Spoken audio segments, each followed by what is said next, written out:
ಧ್ರುವಂತ್ ಹಾಗೂ ರಕ್ಷಿತಾ ಶೆಟ್ಟಿ ಮಧ್ಯೆ ವೈಮನಸ್ಸು ಮೂಡಿದೆ. ಎಂತ ಗೊತ್ತುಂಟಾ ಗಾಯ್ಸ್ ಎಂದು ರಕ್ಷಿತಾನ ಇಮಿಟೇಟ್ ಮಾಡಿ ಧ್ರುವಂತ್ ಅವರು ಟೀಕೆಗೆ ಒಳಗಾದ್ರು. ಈ ವಿಷಯದಲ್ಲಿ ರಕ್ಷಿತಾಗೆ ಬೇಸರ ಇದೆ.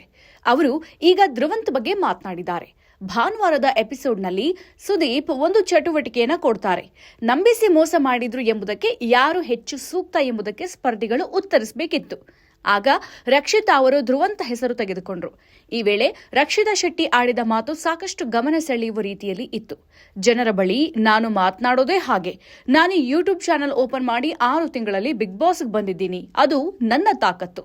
ಅವ್ರ ಹಾಗೆ ನಾನಿಲ್ಲ, ನನ್ನ ಹಾಗೆ ಅವರಿಲ್ಲ. ನಾನು ಯೂನಿಕ್ ಎಂಬುದಕ್ಕೆ ನನಗೆ ಹೆಮ್ಮೆ ಇದೆ ಎಂದಿದ್ದಾರೆ ರಕ್ಷಿತಾ ಶೆಟ್ಟಿ.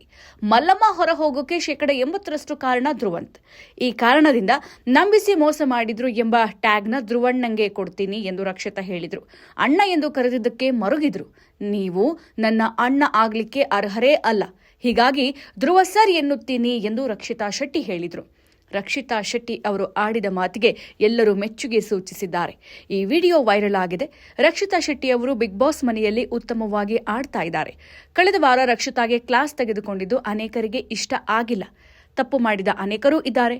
ಆದರೆ ರಕ್ಷಿತಾಗೆ ಮಾತ್ರ ಕ್ಲಾಸ್ ಯಾಕೆ ಅಂತ ಅನೇಕರು ಸೋಷಿಯಲ್ ಮೀಡಿಯಾದಲ್ಲಿ ಪ್ರಶ್ನೆ ಮಾಡ್ತಿದ್ದಾರೆ.